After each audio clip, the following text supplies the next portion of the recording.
It was a clean sweep here in Foster on Election Day as 5 town council members, all Democrats, lost their seats. Now, the townspeople were upset enough to vote all the incumbents out, but it's what the outgoing council has done this past month that has the incoming council crying foul. All those in favor? Aye. Aye. Motion carries. Despite pleas from the audience, well, we, as a public, don't trust you anymore because we voted you out. And members of the incoming council, please do not go into contracts that would bind the incoming council from trying to balance a budget in their fiscal years coming forward. The outgoing Foster Town Council, in 2 meetings over 8 days, voted to reopen and to extend union contracts for police officers, police dispatchers, and DPW employees.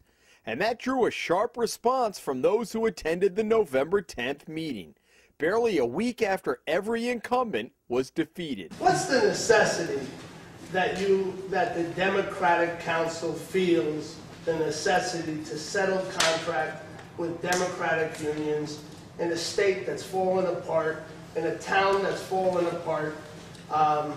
Why wouldn't you leave this to be negotiated by the next council? Incoming council member, Republican Gordon Rogers, videotapes all of the council meetings. He says the town is in serious financial trouble, trying to make up for a cut of about $700,000 in car tax reimbursement from the state.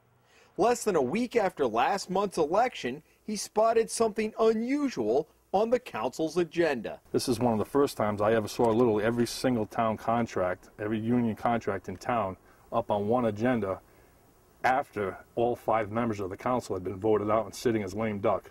And what went through your mind when you saw that? They're up to something. The outgoing council defended its actions at the November 10th meeting and a week later when only 3 council members were present, saying they were the culmination of months of negotiations with the unions, which secured concessions that included sick day givebacks and clothing allotments from the police, all in an effort to try and plug the budget hole.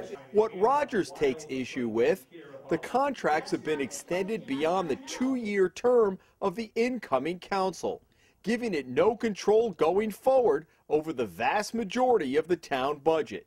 The extensions could also be a roadblock to privatization or a consolidation of services with neighboring towns. They did talk about the police officers giving back a $600 a year uniform. We have 8 cops, so it's a $4,800 savings.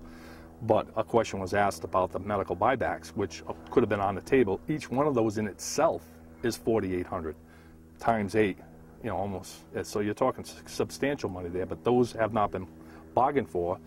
And unless you're paying close attention, you don't understand that it's not that it's being taken out or added in, it's preserving what's existing. Correct. Is that correct? Absolutely. If the state had not taken away the motor vehicle tax that they committed to us in the beginning of the year, the town of Foster would not be in this bind. Vice President John Lewis says the council went to the unions last spring after the state pulled the plug on state aid. He has no apologies for the council's work during the lame duck session. We negotiated those things with good faith, in good faith with our unions, 3 of them, and felt that we needed to complete the business that we started. What about the argument of just holding it over? You're so close. If it wasn't October or November, we're at the 11th hour to go ahead and do that, in effect, bind that council's hands. What is your response to that? That it hamstrings them, in effect? I disagree. Each of these contract negotiations, the town has received something in return. Each of the unions gave something back to the town. Foster had the 3rd highest voter turnout in the state last month, at just under 58%. That participation was evident over the summer during a special financial town meeting that drew an overflow crowd at the Payne School.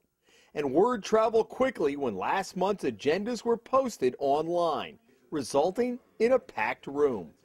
Councilwoman Lynn Ryder, who said little at the November 10th meeting, didn't hold back when the audience turned up the heat at the 2nd meeting. This contract going forward will save the town money. There is absolutely no guarantee that the union will agree to talk to the new council.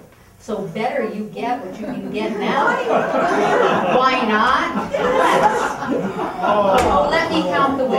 What? To be honest, they should be thanking us, because I would doubt very strongly, in fact I know, the unions do not want to open up negotiation contracts and negotiate with the incoming council. Why do you think that is? Because a couple of the members have a history with the town, and quite frankly, they don't trust them. Rogers says it's the voters who don't trust the outgoing council, and the reopening of the contracts is one reason why. Why wasn't it settled before the election? It doesn't pass the smell test. What about their argument, this is just a few, this is a vocal minority, this really isn't reflective of the town? What do you say to that? No, I've gone door to door, and I have people coming up to me constantly, and it's incredible out there. These people want transparency, and they don't like what they're doing. In Foster, Jim Hummel for the Hummel Report.